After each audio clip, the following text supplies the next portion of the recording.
मोदी भाई खटाखट खटाखट खटाखट 400 पार करेंगे और ये लोग फटाफट फटाफट फटाफट यहाँ से निकल जाएंगे। ये आरक्षण निकाल भी देना चाहते हैं और दिल से, जान से, खून से कॉन्स्टिट्यूशन का रक्षण करना चाहते हैं। राहुल भैया की पढ़ाई में कहीं तो गड़बड़ हो गई है। ये मैं कह रही हूँ, ये लोग भोकला गए हैं। सुनो भाइयों, या प्रधानमंत्री जी का अपना मेडिटेट करने का, ध्यान करने का हक भी निकाल के फेंकना चाहते हैं। तो मैं रमजान के तहत हजरत अली साहब के जुलूस में गई, उसका तो किसी ने कोई हमारे हिंदू भाई कंट्रोवर्सी नहीं किया ना। अगर जिन जिन गड़बड़ों के वजह से अगर इधर इधर होता है तो हम कोर्ट तक जाकर फिर से हल निकाल के रहेंगे, लेकिन इसी साल हैदराबाद हमारा होकर रहेगा। जाग गया भारत देश, जाग गया भारत देश, अब नहीं चलेगा ये सब यहाँ पर। बस हम कहना चाहते हैं कि हम बहुत भाग्यशाली है कि काशी के नगरी में हैं हम, और बाबा शंकर भगवान काशीनाथ का आशीर्वाद भी है हमारे लिए, क्योंकि जैसे हम आए तब से यहाँ के लोगों का प्यार और यहाँ के लोगों का स्नेह इतना है कि हम, ऐसा लग रहा है हम अपने मायके आए हैं, कोई दूसरे जगह है नहीं। इतना प्यार और इतना जोश, जिस प्रकार से सूरज का गर्मी ऊपर निकलते जा रही है, इतने ही इनके अंदर ऊर्जा प्रधानमंत्री के लिए बढ़ता जा रहा है। बस हम क्या कहें। आप लगातार जो है जनता से मुलाकात कर रही है, काशी में पिछले दिनों से आप हैं। अब की बार 400 पार पीएम का स्लोगन, और दूसरी तरफ दो युवा नेता अखिलेश और राहुल खटाखट खटाखट खटाखट। भैया इनका कहने का मतलब है मोदी भाई खटाखट खटाखट खटाखट 400 पार करेंगे और ये लोग फटाफट फटाफट फटाफट यहाँ से निकल जाएंगे।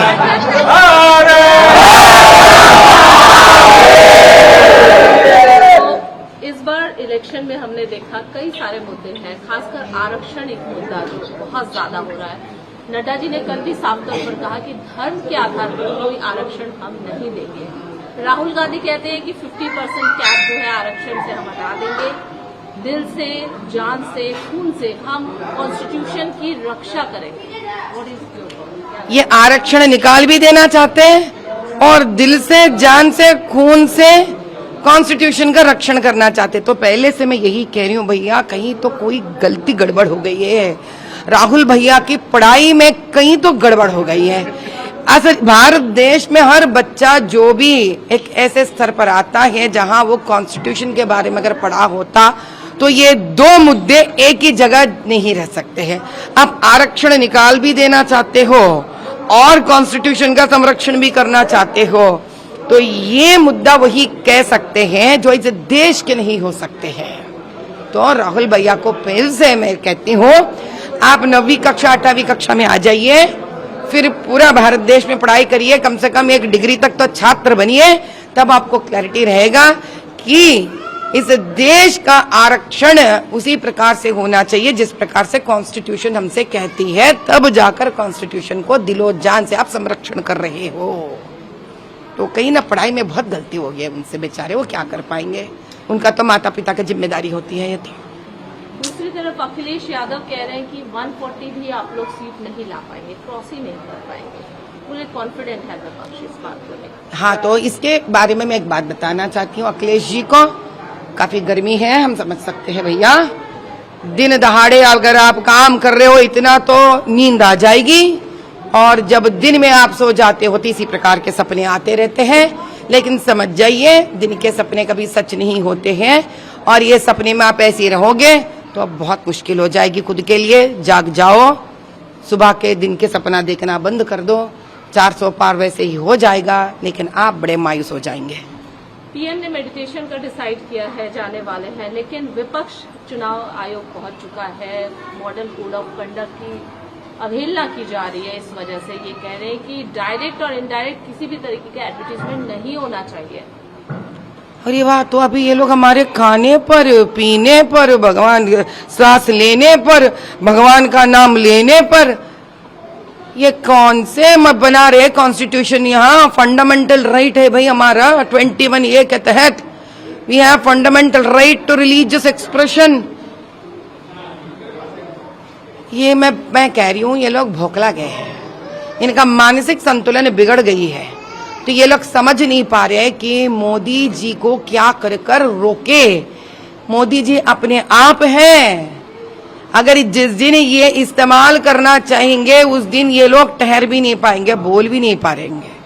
तो सभी का अपना अपना हक बनता है। जैसे कि हम इधर आए हैं, शंकर भगवान माता रानी का नमन करे हैं, ये क्या अब हमसे अपना धर्म को भी छीन के उखाड़ के फेंक देंगे? सुनो भाइयों, सुनो भाइयों, या प्रधानमंत्री जी का अपना मेडिटेट करने का, ध्यान करने का हक भी निकाल के फेंकना चाहते हैं। अभी इनके हाथ भारत देश पता नहीं क्या हो जाएगा। क्या हमने तो कभी किसी से नहीं कहा है क्या मस्जिद मत जाओ, आप दरगाह मत जाओ? हमने तो नहीं कहेंगे, ना कहा है न कहेंगे। ये इंसान का अपना स्व विषय है, अपना खुद का विषय है ये, इसमें तो किसी का कोई हक नहीं आता इसके ऊपर रोक रखने के लिए। और इस विचार से ये लोग आगे बढ़ रहे हैं कि एक व्यक्ति को, प्रधानमंत्री से पहले वो इस देश के नागरिक है, हर नागरिक का हक है ध्यान करना, भगवान के पास जाना। ये तो हद पार कर लिए ये लोग। आपने बात की मस्जिद मत जाओ, दरगाह मत जाओ और तमाम, लेकिन लगा नहीं मत जाओ नहीं कह रही हूँ, मत जाओ आपने रोका नहीं, हमने नहीं रोकेंगे। लेकिन सभी को जाना है, अपना अपना तीर्थ स्थल जाना है, अपना अपना प्रार्थना जगह जाना है, कामनाएं करना चाहिए लोगों के लिए, खुद के लिए अच्छी बात होती है। बिल्कुल यही बात है कि बीजेपी ने किसी को किसी भी धर्म के लिए, किसी अनुयायी के लिए कहीं नहीं रोका है। लेकिन ओवैसी साहब कहते हैं कि आप लोग जानबूझ के, आप लोग मुस्लिम विरोधी हैं, लगातार यही कह रहे हैं। सीए के लेकर जिस तरीके से कानून लेकर आए हैं, आप लोग मुस्लिम विरोधी है, ये क्लियर आप लोग पर आरोप लगा है। इस इलेक्शन में आप लोगों के पास कुछ नहीं रहा, पीएम के पास कुछ नहीं रहा, धर्म को मुद्दा बनाया गया, कैसे देखते हैं? भैया पहले हम ये की कहेंगे असदुद्दीन से, आप इधर आकर या नेशनल लेवल पर आप जो मुद्दे उठा रहे हो ना, शायद यहाँ के लोगों को नहीं पता, तो हम इनको बता देते हैं कि सबका साथ सबका विकास नारा लगाने वाले प्रथम प्रधानमंत्री हमारे मोदी जी हैं। ट्रिपल तलाक हटाकर मुसलमान औरतों का संरक्षण करने वाले प्रथम प्रधानमंत्री हमारे मोदी भाई हैं। यूसीसी के तहत मुसलमान बहन को भी अपना हक मैके में दिलाने वाले प्रथम प्रधानमंत्री हमारे मोदी भाई हैं। विदेशी मुसलमान जो खुद के इस्लाम देशों से निकलकर, वहां से फेंके हुए लोग निकलकर भारत देश में आकर हमारे मुसलमान भाई बहनों का रोटी छीनने वालों का बंद करने वाले हमारे प्रथम प्रधानमंत्री मोदी भाई हैं। और जो असदुद्दीन ये सारे बात करते रहते हैं ना, मैं कहती हूँ पहले उनके कॉन्स्टिट्यूएंसी जाइए, गली गली मोहल्ला मोहल्ला जाइए, आप खाना खा नहीं पाएंगे। आप वो देखने के बाद 40 साल उनसे राज कर रहे हैं वहां पर, ना कोई मुसलमान खुश है ना कोई हिंदू खुश है वहां पर। पहले भैया खुद का जगह साफ करना सीखो। माधवी में बहुत कंट्रोवर्सी रहा आपका हैदराबाद का इलेक्शन, आपके नाम पे कभी आपने धनुष उठा लिया तो वो न्यूज बन गई, कभी ये कहा गया कि आपने बुर्का हटा के देखा, जब हालांकि आपने आधार कार्ड के देखा था, लेकिन बहुत सारी कंट्रोवर्सी हुई, कैसे देखते हैं इस तमाम? तो मैं रमजान के तहत हजरत अली साहब के जुलूस में गई, उसका तो किसी ने कोई हमारे हिंदू भाई कंट्रोवर्सी नहीं किया ना। ये है हिंदू, किसी ने कंट्रोवर्सी नहीं किया है। हम गए थे चार मीनार के बीचों बीच मदीना चौरस्ता में, रमजान के वक्त हजरत अली साहब का जुलूस में हम थे। किसी भी हिंदू ने उसके ऊपर एक भी बात नहीं की, शब्द कही, ना किसी भाजपा के कार्यकर्ता ने कही, ना हमारे किसी नेता ने कही। यह है सनातन धर्म, हम सबको अपनाते हैं। ये और वहां पे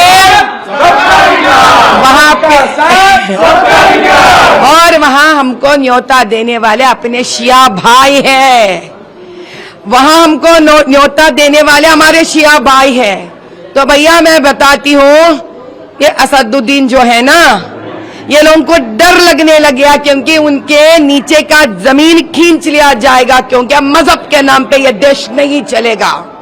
ये सबका साथ सबका विकास के नारे पे देश ये चलेगा। इसी से डर जाते हैं ये लोग, तो बार बार बार बार ये मुद्दा उठाकर वो लोग समझते हैं खुद का मुसलमानों का वोट्स पोलराइज करेंगे, लेकिन ये ऐसा नहीं होगा, क्योंकि आज इस देश का मुसलमान जान गया है, भारत देश का हर मुसलमान ये बात जान गया है कि वो भी इस भारत माता का बच्चा है जितना इस हिंदू इस भारत माता का बच्चा है, और इन दोनों का हर प्रकार का संरक्षण करने वाले बड़े भाई हमारे नरेंद्र मोदी जी है।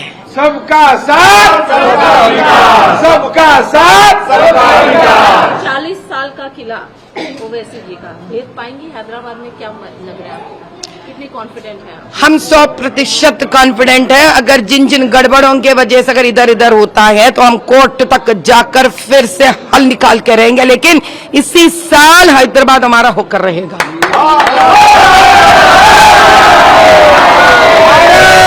माता के माता के जाना है थोड़ा। एक मिनट भैया, पीओके को लेकर अमित शाह जी ने भी कहा कि पीओके हम वापस लेंगे अगर 400 पार होता है, तो आपको क्या लगता है, आपकी क्या कमेंट है? 2024 के सरदार वल्लभ भाई पटेल है हमारे अमित भाई। तब सरदार वल्लभ भाई पटेल ने आकर रजाकारों से हैदराबाद का विमुक्त करवा दिए, दक्कन का विमुक्त करवा कर भारत में विलीन कर दिए, और आज के सरदार वल्लभ भाई पटेल जी जो अमित भाई हैं, इसी प्रकार से पीओके को भी विमुक्त करेंगे और भारत देश में विलीन कर कर हमारे भारत माता का ताज लेकर आएंगे, मुकुट उनका लेके आएंगे। अंतिम सवाल, एक सवाल हमेशा विपक्ष की तरफ से उठता है कि राम मंदिर को आप लोगों ने इशू बनाया, राम को, प्रभु श्री राम को पॉलिटिकल गेन के लिए आप लोगों ने यूज किया। एज यू आर ऑल्सो, आप एक हिंदुत्व लीडर के रूप में जिस तरीके से आप उभर रहे हैं, आपका क्या कहना है इस पूरे मामले में? हिंदुत्व लीडर बोल रहे हैं आप, तो किसी न किसी मजहब में तो मुझे जन्म लेना पड़ेगा ना, तो कौन सा मजहब में लेने के बाद आप बोलोगे मजहब का नाम नहीं लोगे मेरे साथ, बताइए। आज का ये भी पाप हो गया हमारे लिए कि हम हिंदू जन्म लिए, बार बार हिंदुत्व हिंदुत्व हिंदुत्व बोलते हैं आप। तो अमीर के पास जाके बोलिए आप अमीर है, अमीर है, अमीर है, अमीर है, तो गरीब के पास भी जाके बोलिए आप गरीब है, गरीब है, गरीब है, गरीब है। कम से कम बच्चा जो बेचारा गरीब दलदल में है पूरा भारत देश और विश्व जानेगा। अरे यार, ये तो गाली का जैसा हो गया हिंदू बनना। क्या हिंदू हिंदू हिंदू हिंदुत्व? आप पूछिए हमसे हमारे नाम से, माधवी जी आप क्या समझते हैं इसके बारे में? हम तो किसी मुसलमान के पास जाके नहीं कहते आप मुसलमान है, मुसलमान है, मुसलमान है, मुसलमान है। ये क्या मजहब का नाम लेकर इंसान का आप इतना तौहीन कहते हैं ना, आप नीचे गिरा रहे इंसान को। भाई हम आपसे एक ही बात कहते हैं, जिस दिन ये लोग बाबरी मस्जिद का मुद्दा उठाए, जिस दिन ये लोग ज्ञान वापी का मुद्दा उठे, तो ये लोग पॉलिटिक्स नहीं बना रहे थे उस मुद्दे से। कौन तोड़ा है इन मंदिरों को? कोई अपना मुसलमान तो नहीं तोड़ा। इस भारत देश में जन्मा मुसलमान तो नहीं तोड़ा, क्योंकि कभी भी भारत देश में जन्मा मुसलमान नहीं करेगा ये काम। ये क्या उस विदेशियों ने, मुगलों ने, आप उनका साथ देते हो? क्या है असद का दर्द, तकलीफ मुझे समझ में नहीं आता। खुद के मुसलमानों को, खुद के कौम के लोग यहाँ बढ़ नहीं रहे हैं, पढ़ाई नहीं हो रही है, नौकरियां नहीं है, लोगों को लड़के यहाँ दल में हैं, इनके बारे में सोचना नहीं होता आपको? बार बार आप रोहिंग्यों के बारे में बात करते हो, पाकिस्तान से टेररिस्ट के बारे में बात करते हो, मुगलों के बारे में बात करते हो। जाग गया भारत देश, जाग गया भारत देश, अब नहीं चलेगा ये सब यहां पर।